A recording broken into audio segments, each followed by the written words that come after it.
Welcome to the 52nd episode of the Meeple Society, a podcast about board games hosted by two longtime role players turned avid board gamers. My name is Katy. I'm Greg. On this episode, we dig into some recent gameplays that have us traversing some very dark and scary roads to make deliveries. Greg teases me about yet another Kickstarter that I just couldn't resist.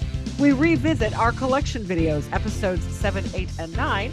Get it? 7, 8, 9. And discuss our ins, outs, and the biggest surprises of each. And last but not least, Greg once again decides to make me feel as though it's my first day as a board gamer with yet another one of his impossibly hard quizzes. Though I've been told this one isn't really a quiz this week, so I'm kind of confused. You're always confused. Shut. That's not nice. Okay, welcome to episode 52. 52. You have something in the upcoming events that I didn't put in there. I know, I just put them in there. I just wanted to bring up two things. Okay. My Earth recording that we promised last episode is still not done. No, because you had to re-record. I did.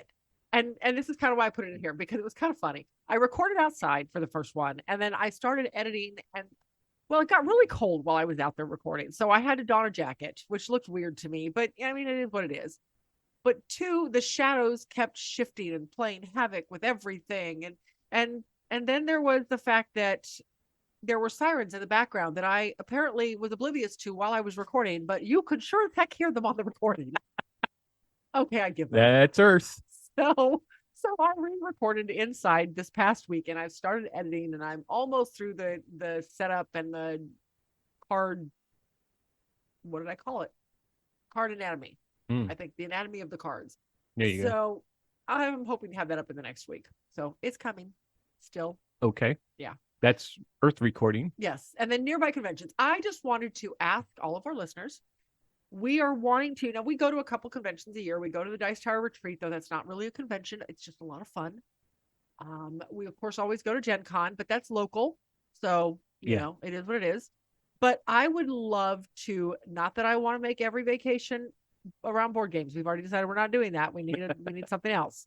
But I would love to do just some nearby weekend trips to smaller conventions. Yeah. So now we're in Indianapolis. Nearby to me is anywhere in a 6-hour radius. So that gives a pretty wide range. So Michigan, Wisconsin, Illinois. Heck, all the way into West Kentucky, Virginia, really. Tennessee, Ohio, West Virginia. I want to know what are some nearby conventions that maybe don't pop up on the big convention lists because they're smaller. Yeah. Like our Hoosier Con type of thing. So I'm just asking for your help in identifying some good conventions that are weekend type events that we can get away from home for a weekend for. Mm-hmm. So that's all it is. So put it in one of the comments, whether you are listening to us on one of your podcast apps, then by all means email it to us, hit us up on Facebook, however you want to do it. Or if you're listening to us on YouTube, which we just started downloading those, they are a week later than normal, but that's okay. Put it in the comments there if you're listening to us on YouTube. Mm-hmm. So I want to discuss. So last week, 2 weeks ago, Phil had made a comment on one of our videos about what we considered as an old game. We kind of went over old game, and we actually said like 5 to 10 years, I believe. I think that's what it was. Because we're new to the gaming, we got into the hobby in the early part of the 2000s. We got into the hobby about 2013. To me, that's early into the 20s. That's about 2000s. Halfway so far. For where we sit right now, that's halfway. But anyway. From where we sit now, it's not halfway through the 2000s, though. Anyway. But anyway, so we discussed it, and we said maybe Phil will give us a reply.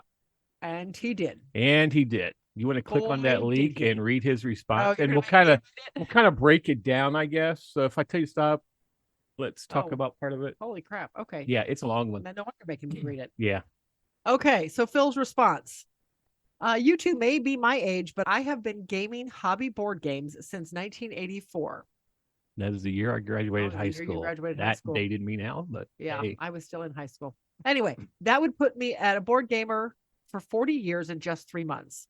That's a little bit of time. Yes. What would I consider older or old? Why are games not talked about after just a year or two? Well, there's Cult of the New. That's why. He covers that. Oh, he does. All right. 2 very specific aspects to address. I will tackle the latter in order to answer the former.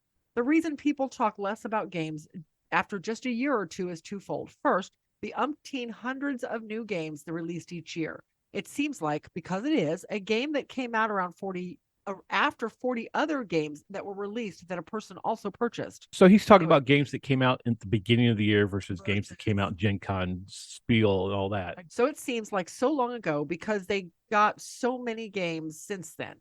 Since, to borrow a phrase, there is a dopamine I had to stop and look at that word for a second. There is a dopamine craze called Cult of the New. Ding, ding, ding. Yep. People love putting money toward Kickstarter, love getting game after game, love going to a convention and coming back home with 20 or so new games. I know people who won't play a game older than 5 years old. Like half our games are older than 5 years old. They prefer the newest thing, even though there may be better games that do the same thing, but are 8, 10 to 15 years older. Having been into gaming for so long, what is old to me would likely be anything that came out pre-1990. Old doesn't mean bad, though. Just like it does for some people. I just played a game from the 1960s, Acquire. Yep. But it is a game still in active print. Yeah, it is. Yeah, and we like that one a lot. I love that game. So it has staying power because it plays well. Catan, which came out in the late 1990s, is an aging game, but I wouldn't consider it old yet. Catan is that game that gets a lot of people into the hobby. It's that first game for so many people, and I think that's why it stays prevalent. Yeah, is because a lot of people have that sense of nostalgia for it. Yeah, and there's so many different types of Catan there now. are. There's but so that many. Original base Catan. Yeah. Okay, so let me keep going. Any game made in the 2000s is newer. Games that came out in the last 5 years are babies by comparison. Yeah, I can see that. I can see that. All right, people that only get into gaming post 2000 tend to think that no game existed before they started playing games. They think that games these days are doing new things when most times they are just using something that was first brought up in a game 30 plus years ago. Board games have been around for decades before they started these with games that really broke ground on new game mechanics and concepts. Oh, and for the town. I'm sorry. There was a question about how we pronounce the name of his town. Okay, so he lives in Montana. Helena or Helena? Right. We were debating. So it is pronounced Helena. If you are on the East Coast, they pronounce it Helena. But we're in the Midwest. We're in the Midwest. And I had already always called it Helena. Helena. I'd always said Helena. Helena, not Helena or Helen. I don't know. I called it Helena. But that's, I think, when I was in the travel industry, that's what I always called it. Was not that there's a major airport. There's an airport there, but that's not the big one. No. But anyway, so then, all right. So his discussion on the part where he said that new gamers that got into the gaming back in the 2000s, which is including us, yes, because don't think, what was it exactly he said? They don't think games exist before that date. Right. And I played a lot of board games when I was a kid. We played your basic mass market stuff, and that was pretty much it. Yeah, I played a lot of I can remember playing Monday Night Football, which was actually electronic board game. I loved that game. I didn't have it. My friend Danny had it. And he had a lot of other different types of games that we played. I remember playing that. And then I got into role-playing. And the rest is history. It's not board gaming, but it's still tabletop gaming. It is still tabletop, yeah. And that kept us going and everything. And we bought some games for the kids here and there. I mean, we got Quest and HeroScape and Hero Click. What was that big map one that we've got? HeroScape. No. Hero. A few moments later. Battlemasters. It's on one of the episodes we're talking about this week. That was in the 90s. Yes. And everything. And as we've dove deeper into this, I mean, like you said, your brother and sister got us involved into the hobby. Yes, with pandemic. In the early years. 2013. Yeah. And now that we're in it, we've gone deeper and deeper, and we've picked up a lot of old games. We have started really picking up a lot of the older games. And I think, and ironically, it's not even just the older hobby games. Mm-hmm. And this is one of the things I really like about the Playing Through Our Collection series we're doing. Yeah, we're playing a lot of games we never played. We are coming across so many older games from the 50s and 60s and 70s that I didn't even know existed. I found them at Goodwill. I picked them up because they were in good condition and they looked interesting. Mm-hmm. And a lot of, don't get me wrong, a lot of them have been duds. A lot of them have been duds, but a lot of them have been surprises. Like the first ones that comes into mind is, that one about Playing in the Dark. The Into the Dark. Is it Into the Dark? Playing in the Dark. Force. Remember, it's like Connect 4, but you can't see where you're dropping your marbles until you claim, I think I got it. In the Dark? In the Dark. Yes. That was one of the big surprises. Advance to Boardwalk was a big surprise for us. We found Bazaar at Yes. Goodwill, and we played, and that is still in our collection It because we is love still, that game. yes. That's a really cool And I trading game, I guess it's not really trading. It's kind of converting resources to other resources to be able to fill I orders. love that game. Yeah. So we have come across, I think, my Goodwill finds, and I guess that just goes to show you got to open yourself up to other things. Some of these Goodwill games, yes, Goodwills are full of monopolies and lifes and risks. Yeah. But there are also some really good ones out there that are one-offs that there's been so many different printings of Acquire. Yes. And we have two completely different printing. Two of the we have one of the 3M ones, the 3M printing, from the bookshelf looking ones that we won't get rid of because we haven't found one that we've liked before. Much. Yeah. Heck, there is a game in my top 100 that we're going to get ready to do here probably within the next month. That's probably in the top 10. It's from like 1971, and that's London Cabbie. Oh yeah. I didn't know anything about it till you found it and bought it. And I'm like, what in the world is this? And we started playing. I was like, this is actually a really good game. That was something I played as a kid. My Aunt Kateri had it, my dad's younger sister. And now there was a huge age difference between my dad and his younger sister. So she was only 8 years older than me. And we used to play this all the time when I was a kid because it was one of her favorite games, as I recall. So we played it constantly. And when we started getting into board gaming, I went hunting for it and found a copy on eBay. So yeah, it is one of our favorites, and it's one of those that I will never get rid of. So yeah, now with his comment about the Cult of Anu, we are still Cult of Anu too. We love playing brand new games. We do a lot of Kickstarter backing. If we want to even be remotely successful at doing this podcast or doing the YouTube channel, we do have to still hit a lot of the new stuff. Some of the newer stuff. We just don't have a choice. That being said, do I like all the newer stuff we play? No. A lot of it ends up back in the other room because it's new. It's still popular, but I don't necessarily care for it. Yep. And we do those recordings every 2 weeks, and we usually have about roughly 20 games we have to play in those 2 weeks, plus play some of our other games. So normally after we've recorded one of those videos, we spend like the first week, maybe half the first week doing just something else, playing other games we've not played or playing games that we want to get back to the table and play again. Like one of the games we're going to talk about here in a little bit. So So I gotta agree with. I agree with. I didn't when I gave my answer. I didn't really think it too. Well, and I think in the grand scheme of things, older games are anything 5 years or older because they just don't get talked about anymore. Right, they kind of fade off. Bad games. Yeah, but if you see that come up in a Facebook post or something, oh, that's an older game. Oh, that one came out 5 years ago. And again, because of the hundreds and hundreds of new games that are released every year, not all of them are good. A lot of them will get one print run and done. But a lot of them, they are staples. They will be around forever, and those overshadow everything else. Yeah. Like newer people getting into the hobby. Yes, they don't see a lot of those older ones, but I'll tell you the first things they gravitate to beyond the brand new stuff is your staples, the Azules, the Tickets to Rides, the Catans. They gravitate toward those ones. Everybody talks about those lighter ones that they hear so many good things about.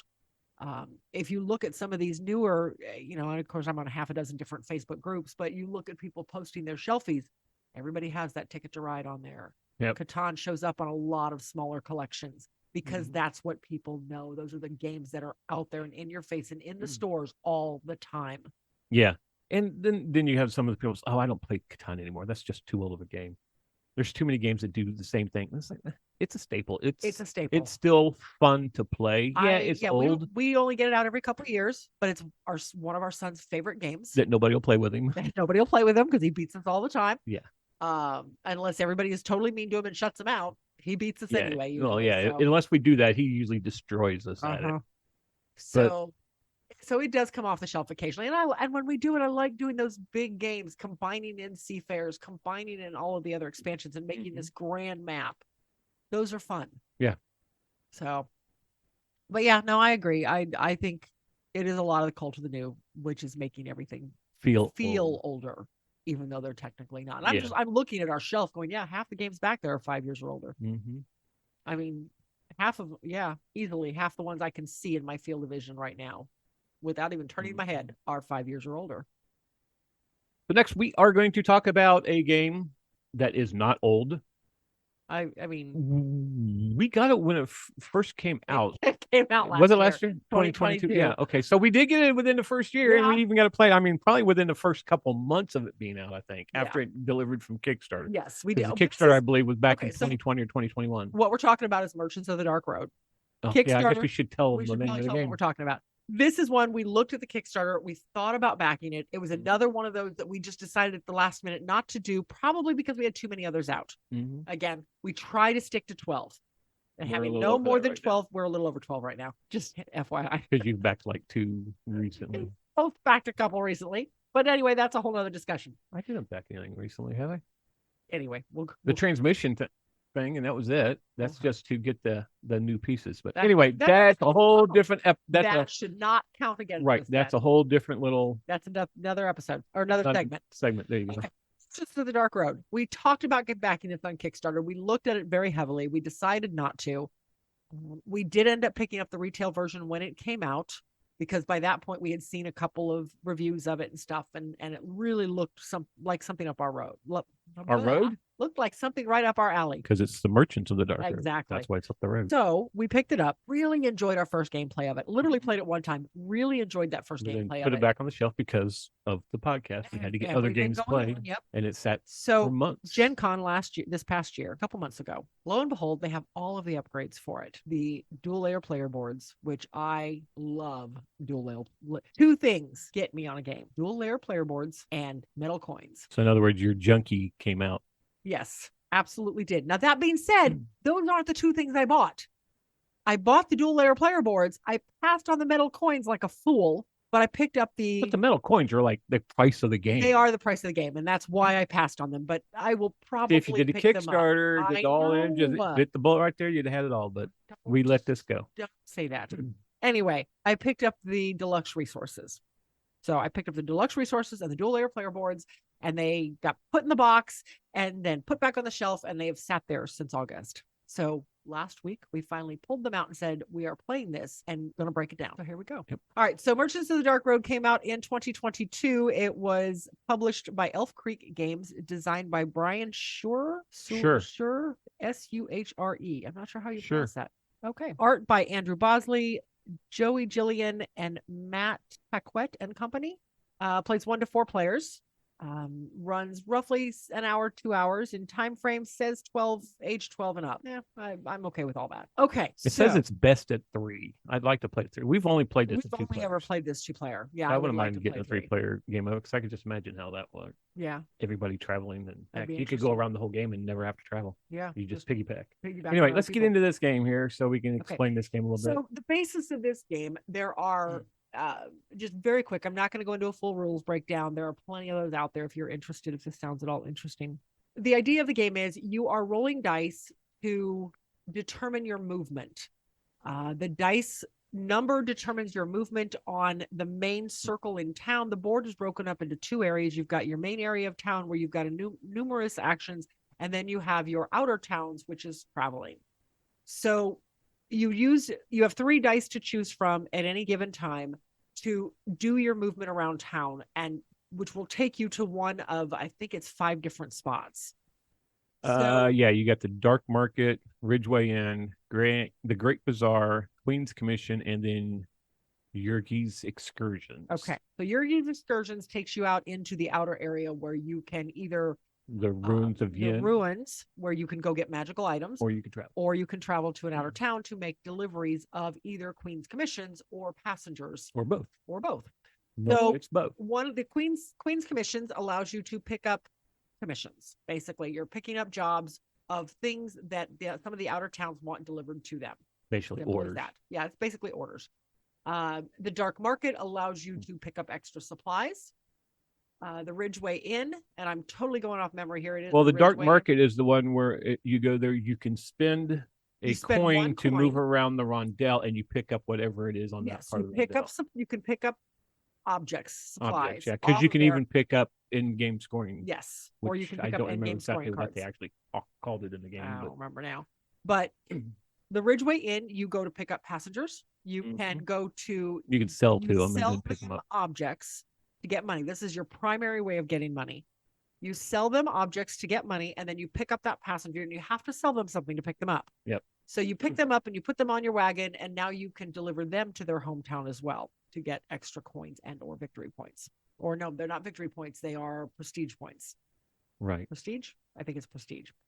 So, and then there is the market itself. The Great Bazaar. The Great Bazaar, thank you. Where you can go and spend money to buy things. And the buy the thing, it has to have the dice on that area. Yes, there's only certain things available at any given time. So you sometimes what you need may not be available. And all that, it's like a stock market almost. It changes. Yes. You can spin the wheel. Well, you don't spin it. You turn it one spot. Yeah.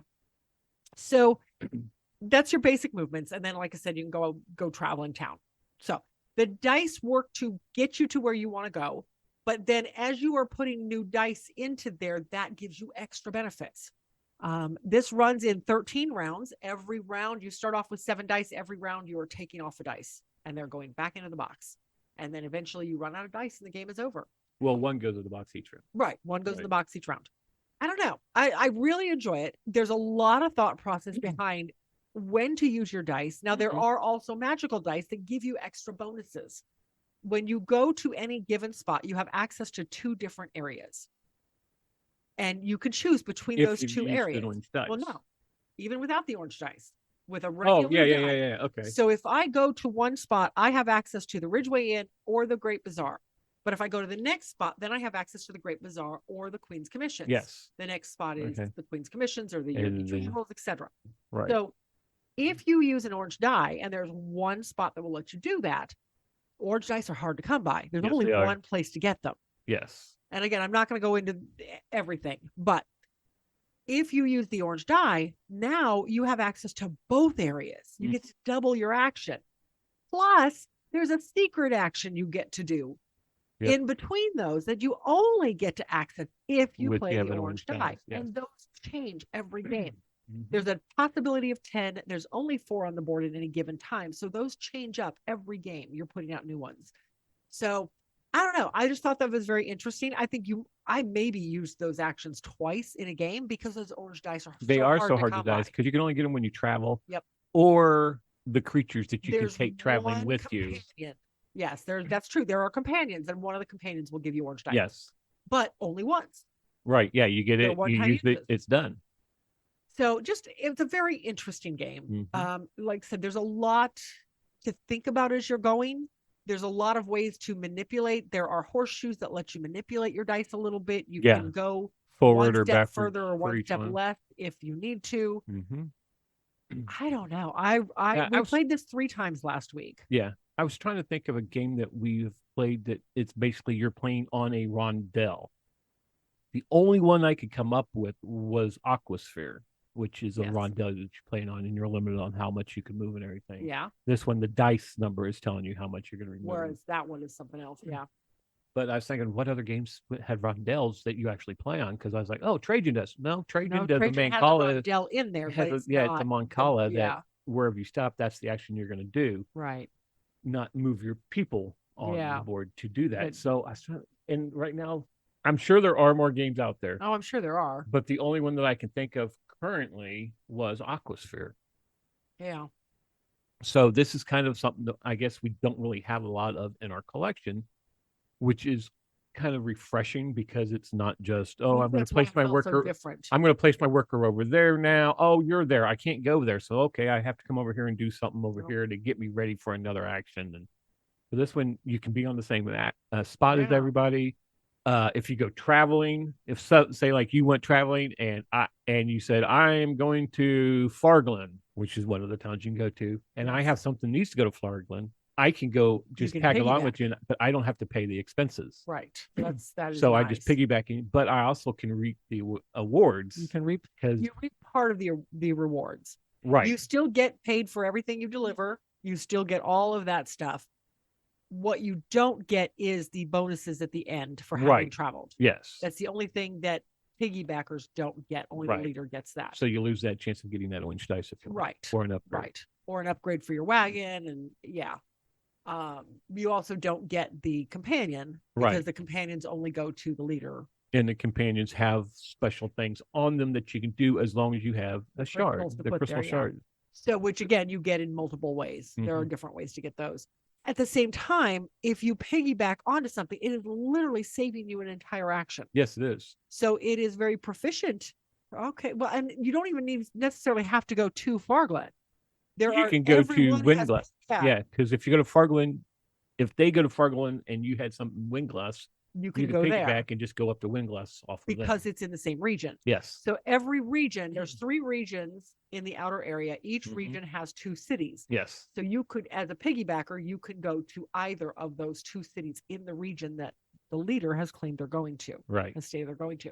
So it just, like I said, there's a lot going on, and it did take us a couple games for us to wrap our heads around everything. Yeah, because almost all 3 games, something got confusing. Yeah, the whole getting rid of a dice. Well, the first game we forgot the money. Yeah, the money part was big because we was like, gosh, the money part is so tight, but you're scoring points because in scoring it's you score your base score is either your how much money you have or how many prestige you have, whichever the lowest is, and that's your base, and then you score everything else off added to that, which isn't much. Which if you got a little money and you're like screaming up the prestige track, you're like going, why am I even going up this track because I barely have any money?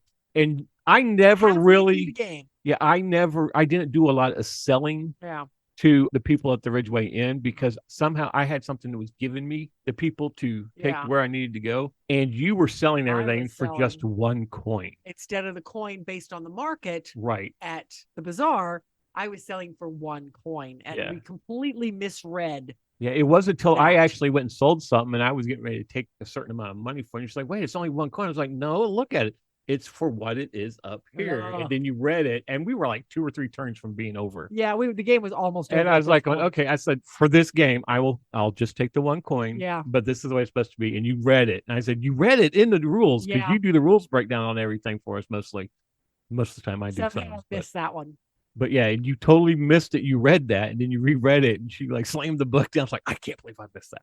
Yeah, I was very mad at myself. But so our first game, we got it played, our money was completely off. Second game, somehow we got off with removing the dice. Yeah, well, I was doing it where you roll your dice, put it at the bottom, and then those transfer up as you use dice. Yes. Well, once I have all my dice on the board, when that first dice came off, I put it in the box. So because the first game I was doing it, I kept forgetting to throw that dice away. And just take them off the board, and then when it's time to re-roll them, throw one in the box, re-roll everything else. Right, and I would always forget. Yes. I was remembering it that way. Yes. And so you changed the way you were doing it. So I'm trying to change it. And that totally confused us. Somehow we got it way off that one of us wasn't throwing away a die or we forgot. Like, did we throw away our dice this one? I think we did. I don't know. So we have no idea how many rounds we played that game. That second game we probably, or actually our third game of this, probably played a few rounds more or a few rounds less. I don't know. So the third game, we went back to the way they suggested, and we were very meticulous about, okay, I'm re-rolling, I'm throwing away a dice. I think at one point, though, we were still kind of off. Or no, I think it was you thought we were off because I was first and you were second. I don't remember. I know we figured it out pretty quickly. You had accidentally thrown away an extra dice or something like that. Yeah. I don't remember. But anyway, so once we can that's the hardest part is getting that rhythm down. Mm-hmm. So... Yeah, like I said, I really enjoy it. Yeah. I am probably going to break down and get the metal coins because they are gorgeous. Right. So on talking about components, the base components are fine. They're fine for what they are. Yeah. I didn't like, now, wasn't it in the retail copy? The wagons were just, they were flat. Like Terraforming Mars original boards, weren't they? Cardboard. They're cardboard. Yeah, I know, but it was flat, and you're putting all kinds of different stuff on it, and you bump the table, and it's going to move. But they have specific spots to go to. They do have specific spots. You got the upgrade ones where they're dual layered, so things go in. But your only complaint about all your upgrades that you bought so far was the lanterns. The lanterns are really, really, really super 3D cool looking, painted, everything, but they don't fit into spots on the 3D dual board. Most of them will fit into the little. They did carve it out. So that you could put the base on there, but not all of them are perfect. So we'd have to go in there with an X-Acto or something, or just kind of carve it out a little bit. Yeah, not or carve around the bottom of the lanterns, whichever. We'll just let it go. But anyway, I do really want the metal coins. But Yes, yeah, I the know. components are fine. They're all cardboard. It is what it is. The crystals are. I don't remember if the crystals were cardboard or if they were actual crystals in the game, in the base game. I want to say that was part of the upgrade. Everything was cardboard I think you're right. in the base game, including the horseshoes. Yeah, I know the horseshoes were. I think the crystals were too. I don't remember if the crystals were in that upgrade or not, or if they were actual crystals in the base game. Mm-hmm. Now I'm trying to remember. A few moments later. So now I just looked at a picture, and yeah, they were cardboard in the base game. Mm-hmm. Yeah, as I was saying, I thought all the mechanics, Yeah. all the components. The only thing that cardboard weren't in the cardboard retail was the version. dice. The dice is the only thing that wasn't. Well, So obviously, have you ever played a game with cardboard dice? Come okay, on. fine. But yeah, no, good game. I really enjoyed it. Part of me wishes that we had gone ahead and done the Kickstarter, but at the same time, You're paying more for all your upgrades right now. Yes. So yeah, just so I don't make you feel any worse. Yeah. That does not help me with trying to curve myself off of Kickstarter. You know that, right? I know, because you're a junkie. Look who's talking. Okay, so wrap up of Merchants of the Dark Road. A great game. Mm-hmm. I think on BGG we currently have it listed as a 7. I think after having played it a few more times, I honestly think it's more of an 8. I'm gonna change it. But that's enjoy playing and would suggest it according to BGG rankings. I'm changing it. She's messing with my account. I am. So, anything else on that one? It's dark. It is very dark. Some things are Because, kind of hard to see, I don't have any problem. especially when you're playing with it upside down. That's true. You were on the opposite side of the board, so it was upside down. Kind of hard to read some, because like I said, at the what is it, the inn? Yeah. No, the market. Okay. On Oh, the that dark Rondell market? market, it was kind of hard to see what. Okay, if I move it once, what do I get? But yeah, Big and clear white icons. They weren't that hard to read. no, it's a black Rondell with gray lettering in it, or gray icons in it. I thought they were. No, they're not white. It's gray. Okay. It's kind of like a tannish gray, actually. Whatever. I'm looking at a picture of it right in front of me didn't. right now. Too much detail. Mm-hmm. Anyway. Okay. So that'll wrap up Merchants of the Dark Road. Good game. Yep. We enjoyed it. Mm-hmm. Very much so. So now games that we have backed. This is what we were just talking about. This is, well, you want to tell it? Because Okay. I can't remember if I showed it to you or No, it you actually saw it was on on Dice Dice. Tower. Yeah, the Dice Tower crowd surfing. Crowd surfing show. Yeah. All right. So I ended up backing Theme Park Mania because I like theme parks. I like what this one does. I like theme park based games. I think they're fun. I like what this one does with being able to build out your roads first and then build up everybody is building the same theme park. You're not on your own boards. It is very much interactive. Mm-hmm. Because not only do you have to share in building, because the game ends when either 12 or 16 rides have been built. Right. Collectively. Yes. And then the winner is the person who's visited the most of them. So the goal is you want to visit all of the 12 to 16 rides. Mm-hmm.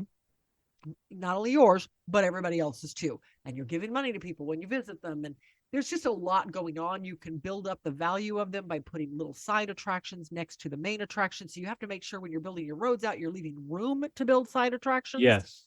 So it just looks really fun. Mm-hmm. It looks very not cookie cutter. Yeah.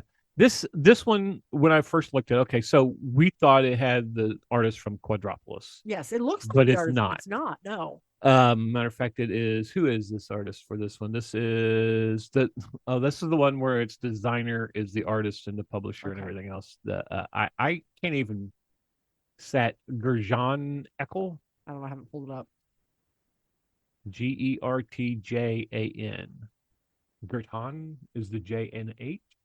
Gerton? I'm not sure.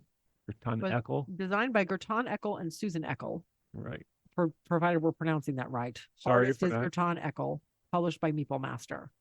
Right. Expected to deliver in 2024. Plays 2 to 4 players, 45 to 120 minutes, according to BGG. Right. Says 10 or better. Yeah, and if you ever look at the box cover of this and then look at the box cover of Quadropolis, it looks very very similar. yeah. Yeah. But anyway, the vibe I get from this is the Grand Carnival. Yes. If you played it on a single board. Oh, that would almost be fun to try, wouldn't it? No, it wouldn't. Yeah, but I mean, just a big board at the table. Just make the table. Never mind. He's giving me the death stare, guys. Well, you could be if Jeff Kramer listened to the podcast, it'd give him an idea for another thing for his game. Another expansion, cooperative or not cooperative, not even cooperative, just one big board. Yeah, everybody's building. It'd be more competitive, and it wouldn't be so much of a because Grand Carnival is kind of it could almost be a solitaire game. It could because you're playing on your board now. Now the people are taking the tiles and all the little powers you can get. Yes, that's the only interaction you really have. Agreed. At Grand Carnival. Yes. This one there's going to be a lot of. Because you've got to keep an eye. Did somebody just go to one of my rides? Did you pay me for that ride? And yes. So you got to keep an eye on that. Grand Carnival, you're just sending people out and putting tickets on things. I'm excited about a really good game. I'm really excited about this Theme Park Mania. I think it looks really fun. So, but it won't be here till sometime. I want to say April or May next year. This says estimated delivery October of 2023. No freaking way. No. That's that's not that one. Never mind. April of 2024. Okay. So that was something completely different. It's on the same Kickstarter page. Yeah. It's the hello guest, welcome to our park. Thank you. Oh, so I guess as soon as it's over, they'll collect the $1 pledges. Yeah. Oh, yeah. They've already. Because that basically all that does is holds them a spot. They'll get all the updates, and then when the backer cake comes in, if they decide they want to fund it, they still fund it. I've never done that. I mean, I could see the benefit of it, but I've never done it. Well, we've back pledged or whatever it is called. Oh, we've late pledged. Late pledged. Plenty of times. Yes, we have. Okay, so the other one we want to talk about, it's no longer on Kickstarter. This is The Empire. This is by the designer Paul Elpers. I just talked to him last night. I was like, what is his name? I know it's Paul, but I couldn't remember it. And Elpers should be fun, easy to remember because I work with a guy with the last name of Elpers. But anyway, this is one we did a video for the Kickstarter on. We've played this a bunch of times at different player counts. The mechanics it's like a bunch of different mechanics from a bunch of different games put together in a game, and it works real well. And it felt different. This has got a lot of city building. It's got resource collection. It's got resource management. Mm-hmm. It's got a track. It's got the track. Yeah, the science track that you're keeping track of. It has shinies. Lots of shinies. I felt like this was a very unique game. And it's in a unique simultaneous play. Yes. So there's no waiting for one person to take their turn. There's no time in this at all. There's dice rolling for what resources you could possibly pick up. Yeah. There's bidding. They bid on the buildings to build. Yeah. We did a couple videos on this one, so by all means, please take a look at that. Mm-hmm. He is going to re-release. Yes. He has penciled in March of 2024. Yeah. This is a 2023 Ion Award-winning game. Yeah. So it is a really good game. Yes. He's doing a little bit of changes on the box art, kind of changing that up a little bit. And he's got what was going to be a stretch goal originally. Is now going to be part of the game is a 2-player version. Yes. That's our one big hang up on it. Is it's a 3-player game. Yeah, and it's usually just the two of us.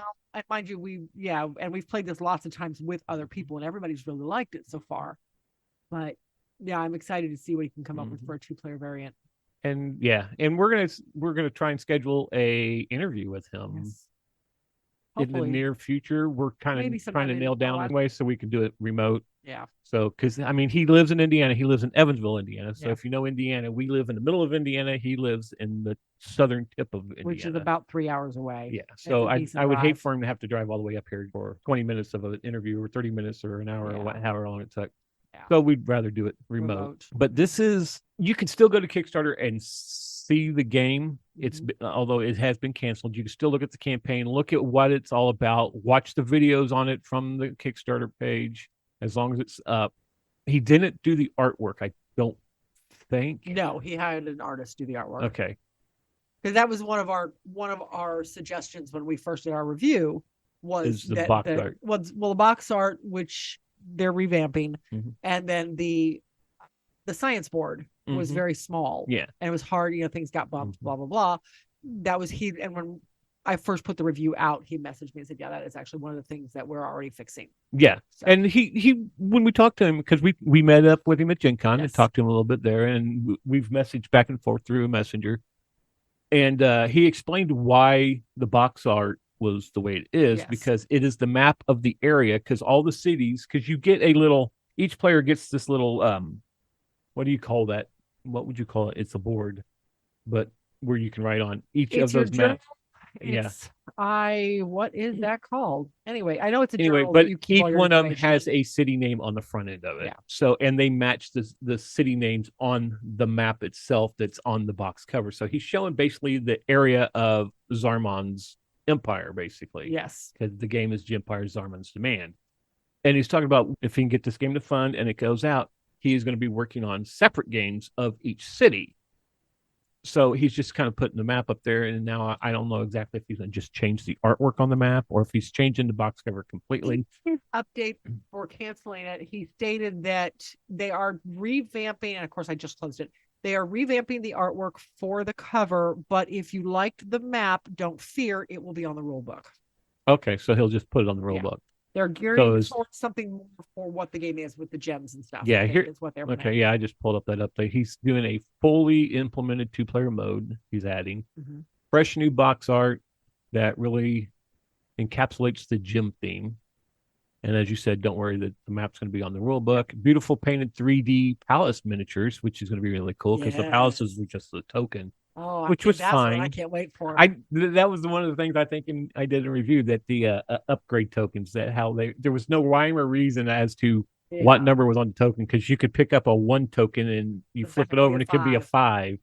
So you really had to go searching for the ones you needed. So I don't know exactly how he's going to do the miniatures. I'm really curious to see the preliminary stuff on that. Which could be topped with the diamonds in the game to indicate palace levels. So that's really cool. So it's going to be a thing with little spots to flip the diamonds.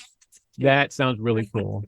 And then there's an optional $40 version with the more basic components. So basically, like what's going through Kickstarter, was going to go through Kickstarter right now, is what will be the $40 one. Yeah. So that alone really sounds really cool. Of the changes that's going to be into the game that he's going to try and release. A copy of the new version. Yep. And like I said, he's got it penciled in to March, because I asked him, I said, do you have a date of release? So when we talk about it today on the podcast, we could kind of get it out there and start getting it in people's head. 5 months away. Right. So, yeah. But he's like, I don't really want to give a date yet because I don't want to rush this one, because this is basically going to be the 3rd time he goes through with this.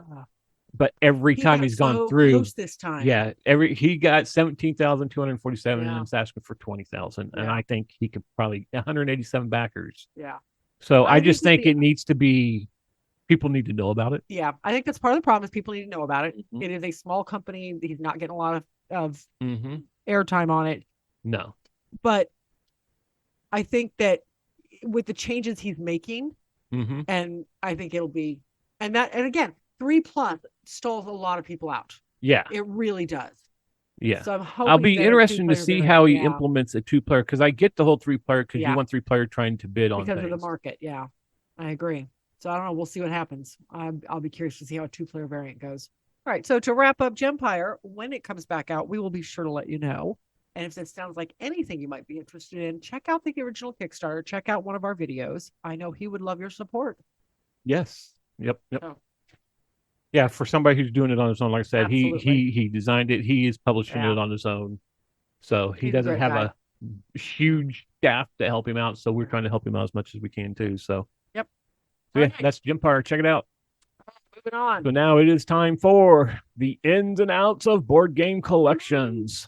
Okay. This is where we talk about games on our playing through our collection episodes, where we talk about the game that stayed, the big game that we liked the most that stayed in our collection, the game that just there's no way it's staying in our collection. It's the out, and then the big surprise of that episode. So this week we're talking 7, 8, and 9. 7, 8, and 9.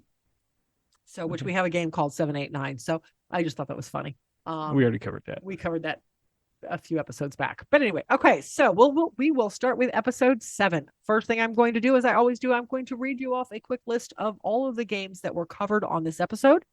Again, if any of these intrigue you, by all means, go check them out on Facebook, or not Facebook. Go check them out on YouTube. All right. So episode 7, we played Babysitter's Mystery Club, Back to the Future, Dice Through Time, Backgammon, the old classic, yes, Backyard Builders Treehouse, Baffle, Balinix, Balloon Lagoon, it's a cranium game, Bananagrams, Barren Park, Bastion, Battle Sheep, Battle Ball, Bees, as in Beez, like, the insect, and Blackout Hong Kong. I think that was it on this one. Yes, that was it on this one. So our favorite one of our favorite one out of of this the grouping was Barren Park. Barren Park. Yeah, I was looking to see. I thought there was another one after we talked about Blackout it. Hong Kong Blackout was Hong a Kong. good game. Blackout Hong Kong is a great But game. if I had to choose between the two of them, I'd probably play Barren Park. Barren Park, yeah. I love the way they just, of course, polyomino is one of my favorite. I know he's rolling his eyes at me. It's one of my favorite mechanisms. No big surprise there. But I love the choices in this one. Having to figure out what fits where and what to overlap so that you can unlock new boards and unlock extra tiles to fill in holes. So yeah, really like this one. And it's an old classic. It's an old Mayfair game that is a classic. It's not old. Okay, touche. It is not old, even though it was put out by Mayfair. But it was still in the 2000s. It was. Sorry, so Phil. if we go off of Phil's, it's not old. Okay. It's still a newer game. It's okay. Now I got to look. How old is it? Barren Park was released in 2017, so it is 6 years old. So it's still pretty new. Yes. And it is now put out by Lookout Games. So it is actually still out there. Well, it was Mayfair Lookout Games. Mayfair is what brought it to the United States. Yes. Mayfair brought it to the U.S. It is still published by Lookout Games. You still find it on the shelves. Yes, you do. So this is still out Matter there. of fact, hitherto the other day when we was up there, I seen the expansion for it there, which was kind of hard to find. Bad News Bears? Yep. Wow. And I think I seen that also at one of the game stores we visited last weekend. Wow. When we went on that little road. Our little mini one-day road trip? Yep. Okay. Interesting. Yeah, I haven't seen those on the shelf in a while, but I still see Barren Park on the shelf occasionally. So anyway, so that was our in. Our out. The one that definitely.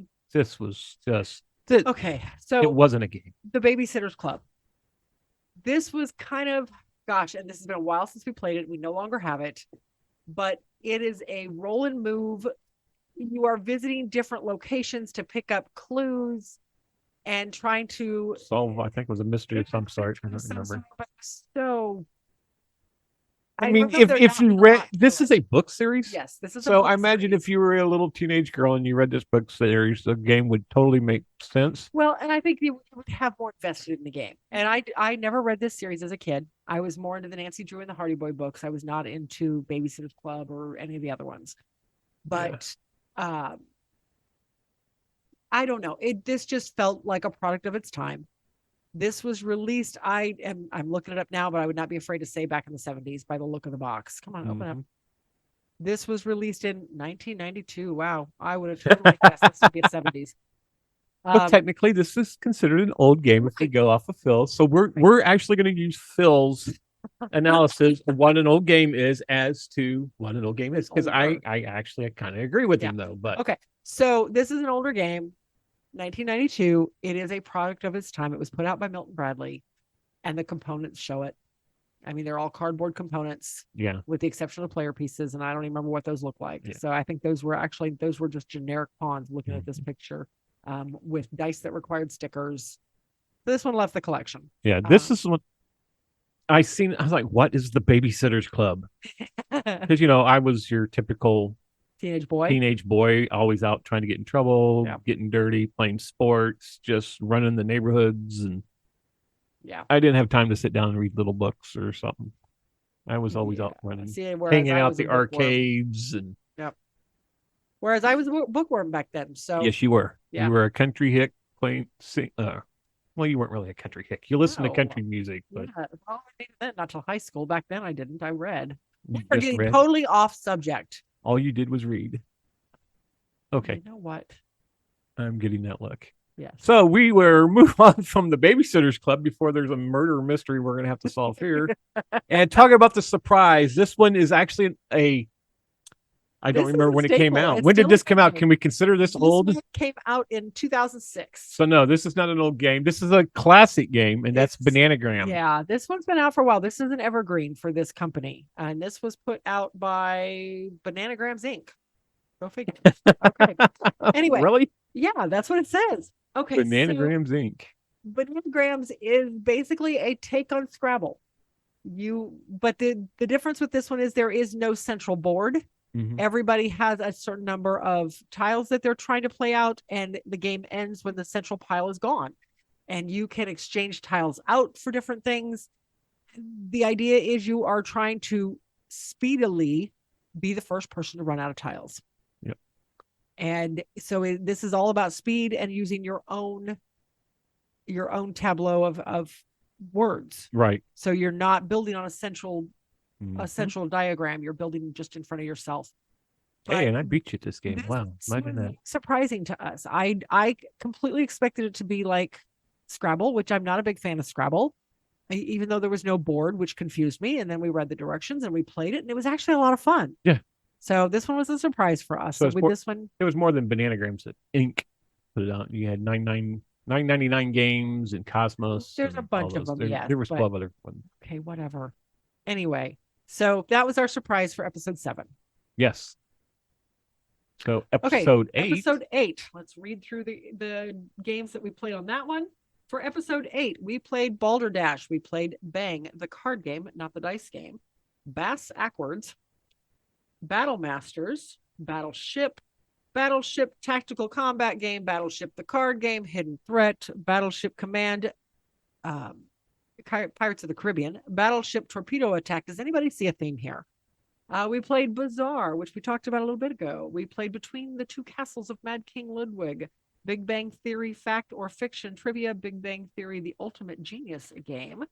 And then I thought there was one more back here. Yep, the Brady Bunch game. Oh, there's another one. Bubble Talk, Buzzword, and we had one go back of 5-Minute Mystery.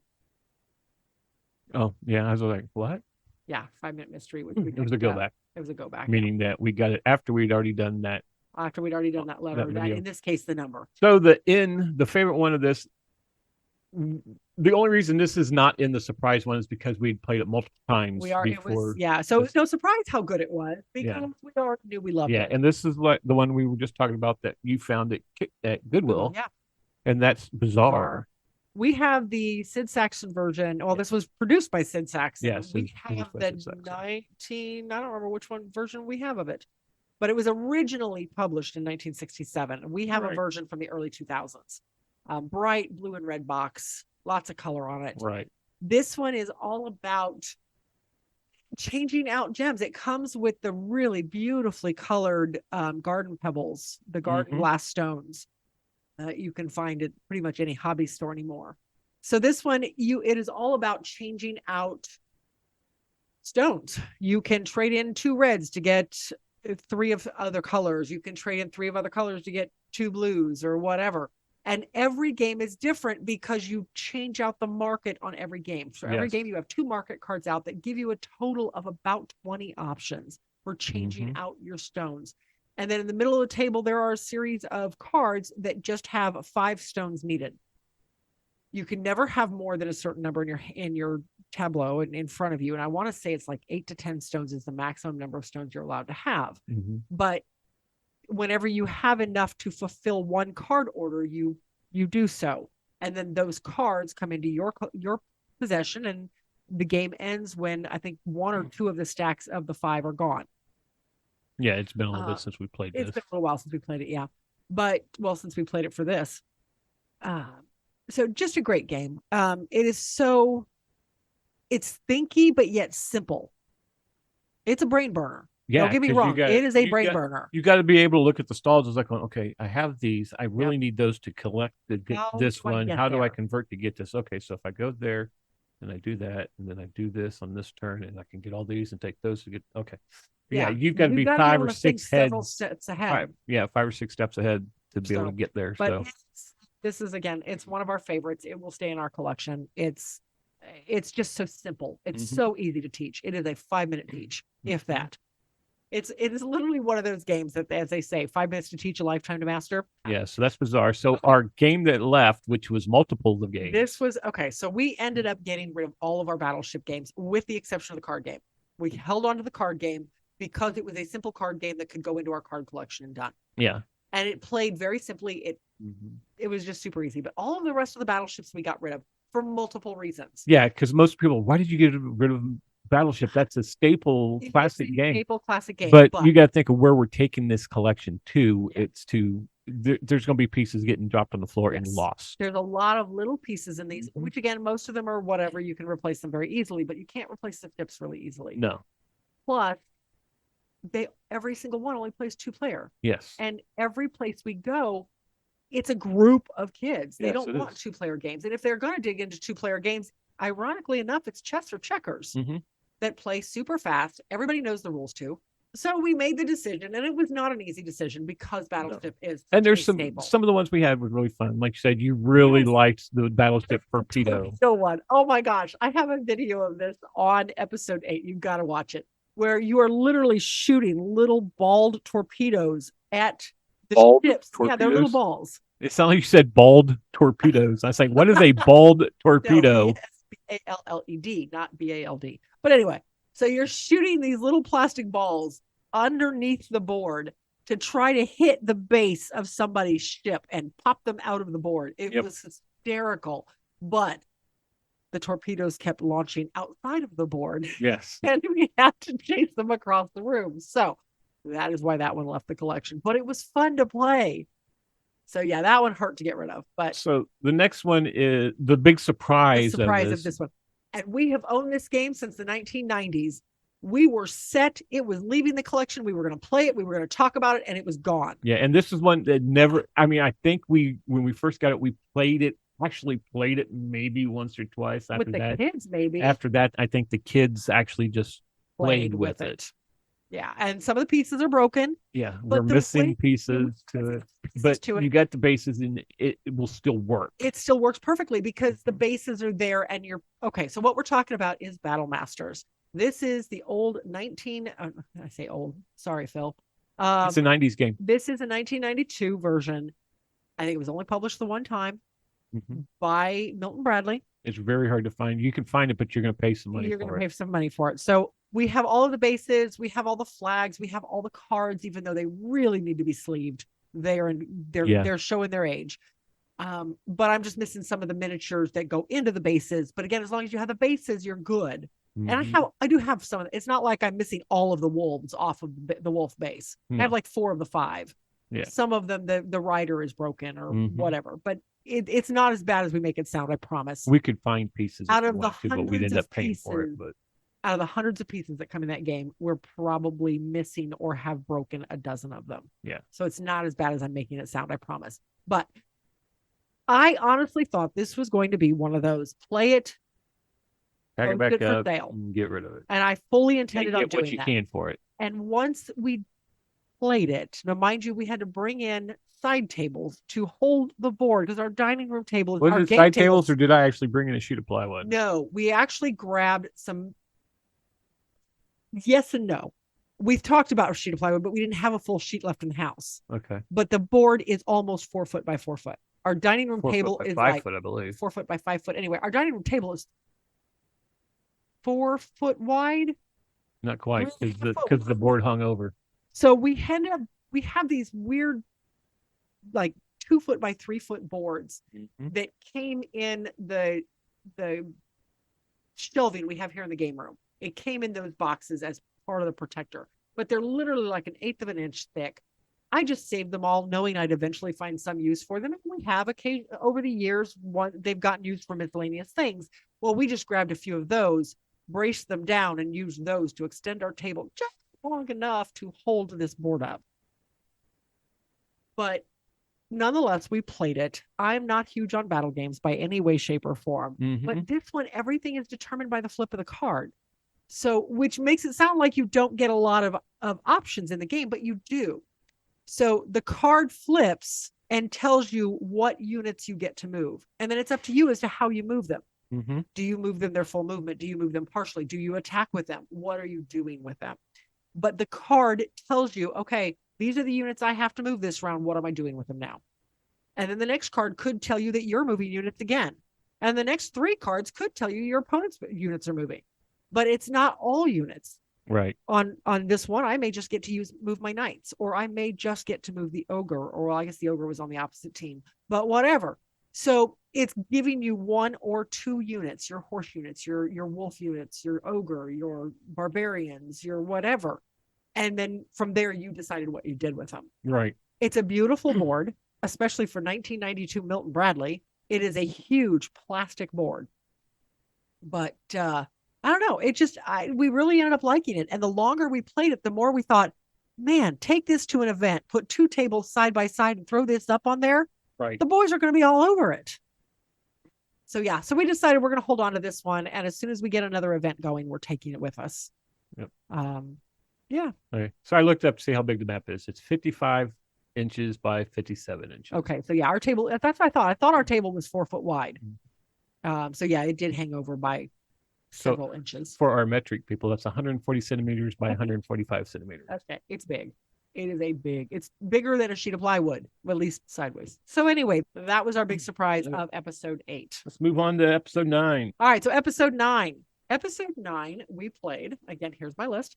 Battlestar Galactica, the board game. So the big one, the new one. The big one. We also played Battlestar Galactica, the original one, published in 1978. Well, no, it wasn't published in 1978. It's based on the 1978 version of the show. By Parker Brothers. Yes. Okay. Bejeweled, Bella Blumpkin. This is that was a Hava game. It was a Hava game. Thank you. That was the word I couldn't come up with. Bendomino, Beyond the Sun, Beezer Weezer, Big Deal, Bionicle, Quest for Makuta, Black Box, Black Friday, Black Gold, Black Sheep, Blackout, Bladder, The Root of All Football, Blink, Blockbuster Party Game, and I thought there was one more at the end. There is, and Bunko Party. Okay, so the big game of that episode that we liked the most. Game that we kept was I almost said the original Battlestar Galactica. No. Yes, we're keeping that one too, but that is under protest. So we are keeping Battlestar Galactica, the board game. It is a fun game. Yes. I really like this. Yes, we have played it, and ironically, we've only ever played it twice. And yes, both with games almost a full player count. Yes, both games we played with a full player count of 6 people. Yes, both games had such memorable moments in it that to this day we still talk about them. And the weird thing is that in both games, I did not start off as a Cylon. It wasn't until the second half that I became a Cylon and would win the game because of it. Yeah. Whatever. So, yeah, he would pull off some big surprise at the very, very end, and we would lose by literally that turn. If that turn had happened differently, the humans would have won the game. But because Greg turned into a Cylon, we lost both times. I'm manipulative. Because he's a Cylon. And the first time we played this was a really long time ago. Yeah. Well, okay. And again, it wasn't a really long time ago. It was probably, 4 or 5 years ago?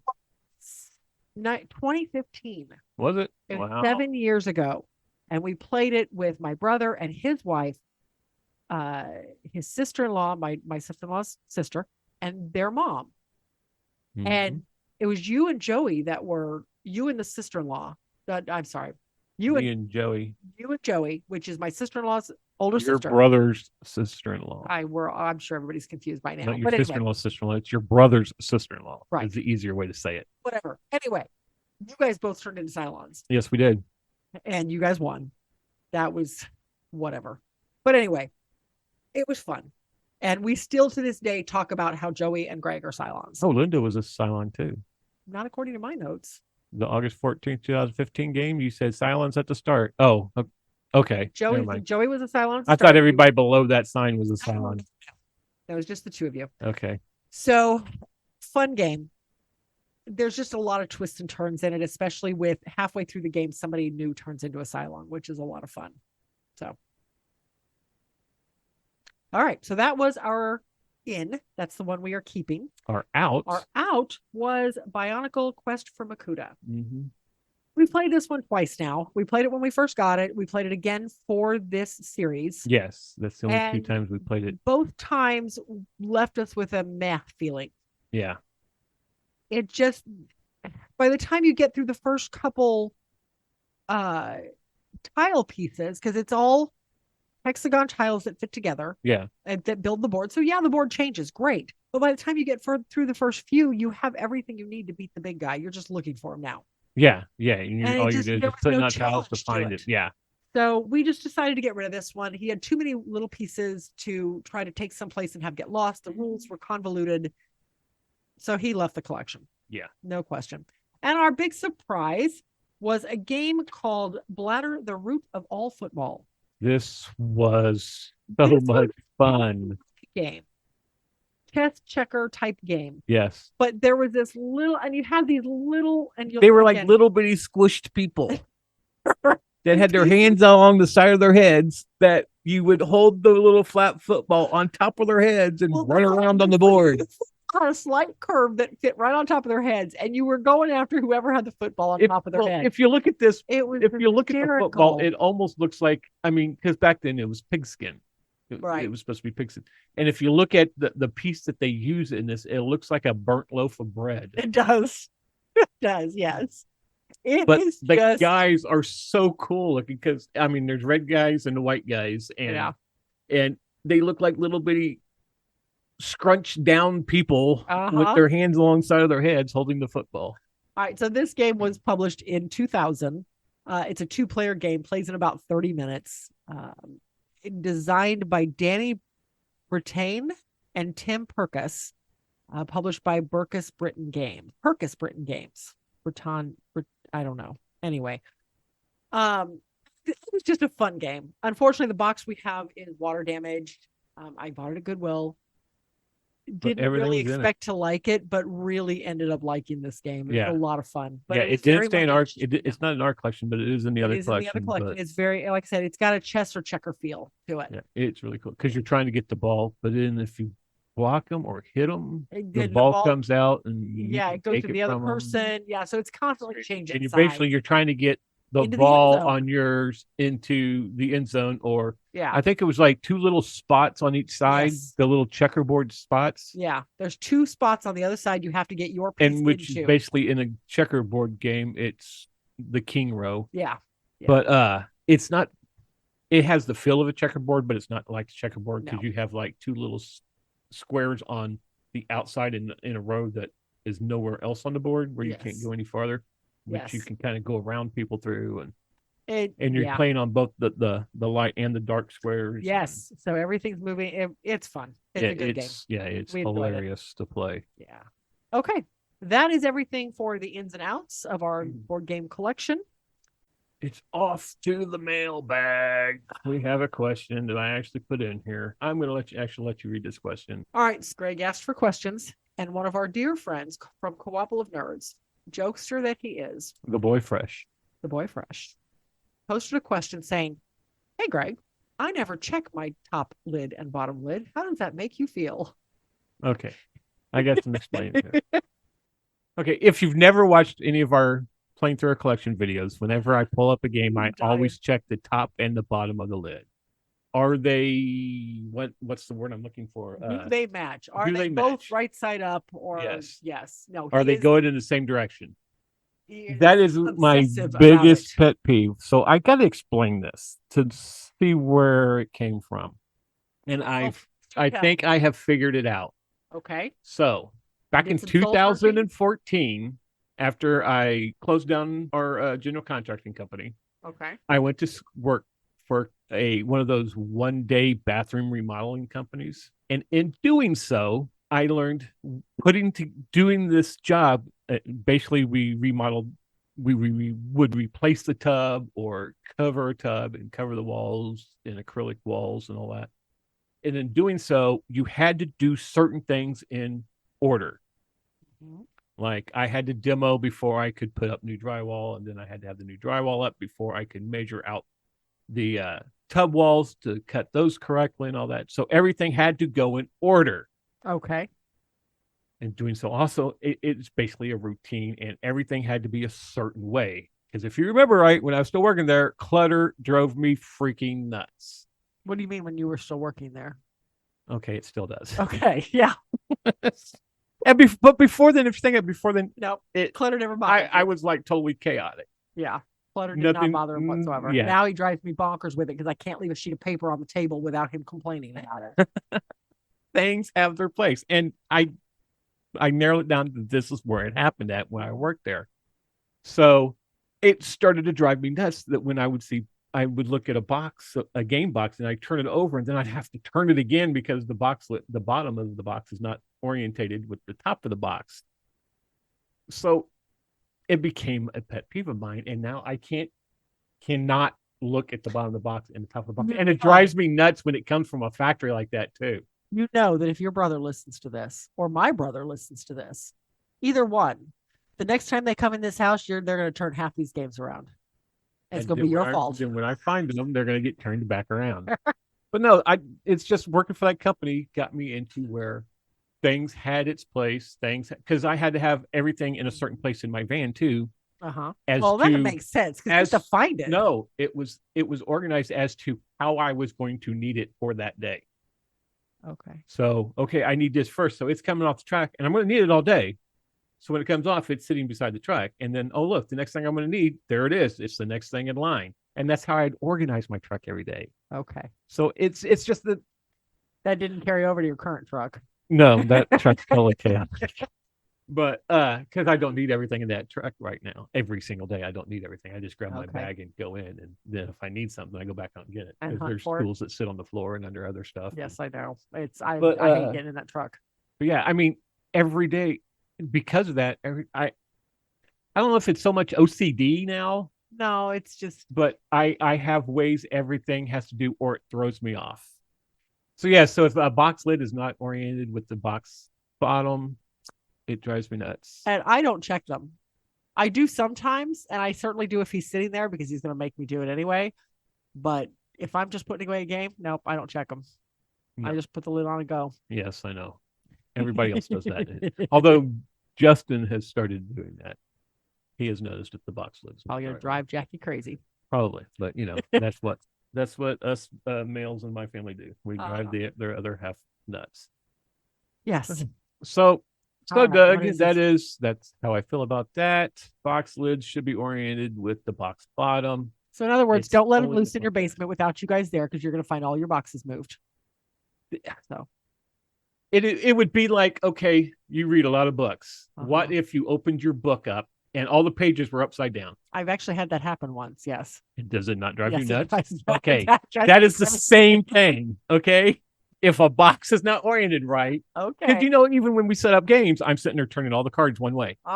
And so I don't know if you've ever noticed too, though, if I'm doing the turning over, I want to be able to flip the card over and be right. I know. So I don't have to sit there and turn it and everything. We're going to leave it right there. And you guys let me know if you think box lids and box bottoms should be oriented the same way. So we're going to move on to my quiz, as I do air quotes with quiz. So today, as I told Katy, there is no wrong answer on it. We are going to rank. Well, you're going to rank because I want to know, because I feel like some of my thoughts on games influences your thoughts a lot. Okay. But your thoughts on games don't really influence my thoughts because I have my own opinions on games. Well, so do I, but okay, go ahead. And that's what I want to get here. So we are ranking the top 10 games on BGG that we own. So there are 2 games in the top 10 that we've never played or owned, and that is War of the Ring and Star Wars Rebellion. So what I did is I went through and grabbed the next games that we own that's in the top 100, and that added Spirit Island and Great Western Trail. So the games that you're going to be ranking here, we're going to do this on Pub Meeple live right here on the thing. Lord. And that is Brass Birmingham, Pandemic Legacy Season 1, Gloomhaven, and I'm saying this in the ranking order. Okay. Gloomhaven, Ark Nova, Twilight Imperium 4th Edition, Terraforming Mars, Dune Imperium, Gloomhaven, Jaws of the Lion, Spirit Island, and Great Western Trail. Okay. Now, I have done this already. Okay.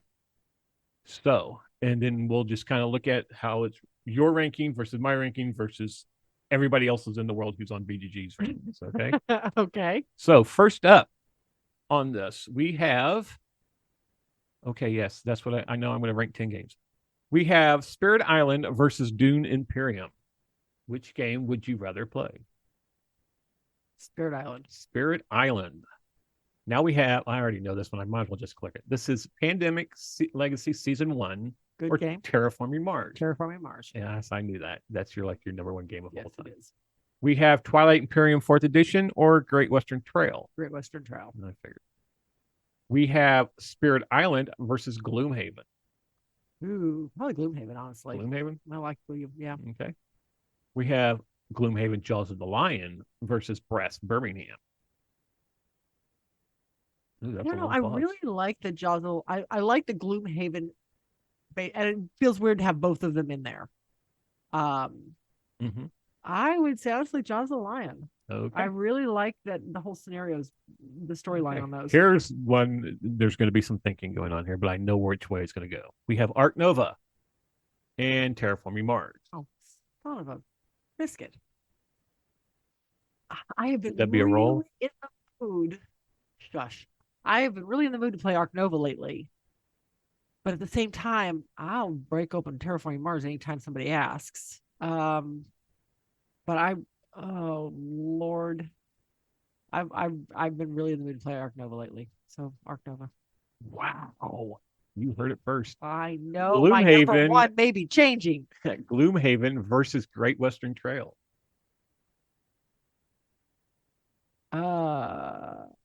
Great Western Trail. Great Western Trail. Gloomhaven versus Twilight Imperium 4th Edition. Gloomhaven. Twilight Imperium 4th Edition versus Spirit Island. Spirit Island. Someone does not like Twilight Imperium. I've only played it once, and it's a battle-based game, and it's not one of my favorites. I play it because you like it. Imperium versus Dune Imperium. Dune. We have Ark Nova versus Gloomhaven Jaws of the Lion. Ark Nova. Terraforming Mars versus Jaws of the Lion. Terraforming Mars. Gotta say it. Pandemic Legacy Season 1 versus Jaws of the Lion. Oh, man. Now, okay, to be fair, we've played through all of them already. We've already played through 1 and 2 completely. Yes, I know, but this is the rankings on BGG. No. I really like those scenario-based, the legacy type games. So I'm going to go. Then again, we've also played all of Jaws of the Lion, too. Yes, we have. Oh, that's a hard one. I'm going to go with Pandemic. Okay. We have Great Western Trail versus Ark Nova. Ark Nova. Great Western Trail versus Terraforming Mars. Terraforming Mars. Great Western Trail versus Pandemic Legacy Season 1. Pandemic. Gloomhaven Jaws of the Lion, Great Western Trail. Great Western Trail. Great Western Trail. Gloomhaven's falling. Gloomhaven Jaws of the Lion versus Gloomhaven. Jaws of the Lion. Really? Only because we've played it and I know it. Gloomhaven, we still have to. Well, we didn't last long in the first scenario that we've played so far in Gloomhaven, but I really like the tile base, which I know nobody does. I'm very much in the minority there of Gloomhaven versus the book in Jaws of the Lion. I like the tile base that we've seen in Gloomhaven. I like how the tiles give you a lot of versatility. So Gloomhaven. Gloomhaven. Jaws of the Lion versus Spirit Island. Jaws of the Lion. Brass Birmingham versus Spirit Island. Did they already have this one? I swear they give you the same ones over and over again. We're almost done. Okay. I mean, I like Brass Birmingham, but honestly, it's not one of my favorite games. I don't get the whole number one status with that one. I'm gonna go with Spirit Island. Yeah, Spirit Island is like Catan backwards. Yeah. Dune Imperium versus Brass Birmingham. I don't really care for either game, honestly. I mean, they're okay, but which one would you rather play? Probably Brass. Okay, and that's it. Oh, well, all right. So we are going to put these side by side now and see how mine was versus yours. So I already read off how they were on BGG. BGG. It was Brass Birmingham was number 1. What were the two that we don't own? That we've never played. It was War of the Ring and Star Wars Rebellion. Okay. All right. Yeah. No, okay. So your number 1 was Ark Nova. Well, because I chose that over Terraforming Mars because I've been in the mood to play it lately. Mine was Pandemic Legacy Season 1. Okay. Your number 2, Terraforming Mars. My number 2 was Twilight Imperium. Not surprising. Your number 3 was Pandemic Legacy Season 1. Mine was Ark Nova. Number 4, yours was Great Western Trail. Mine was Terraforming Mars. Okay. Number 5, yours was Gloomhaven. Mine was Great Western Trail. Okay. Your number 6 was Jaws of the Lion. So you had both Gloomhaven and Jaws of the Lion right there together. My number 6 was Brass Birmingham. Okay. Number 7 for you was Spirit Island. Mine was Dune Imperium. Your number 8 was Brass Birmingham. Mine was Spirit Island. Your number 9 was Dune Imperium. Mine was Gloomhaven. And your number 10 was Twilight Imperium. Mine was Gloomhaven Jaws of the Lion. So I don't think we agreed anywhere with. Well, nope, that's number 4 on that one. So yeah, so we did not agree with anything.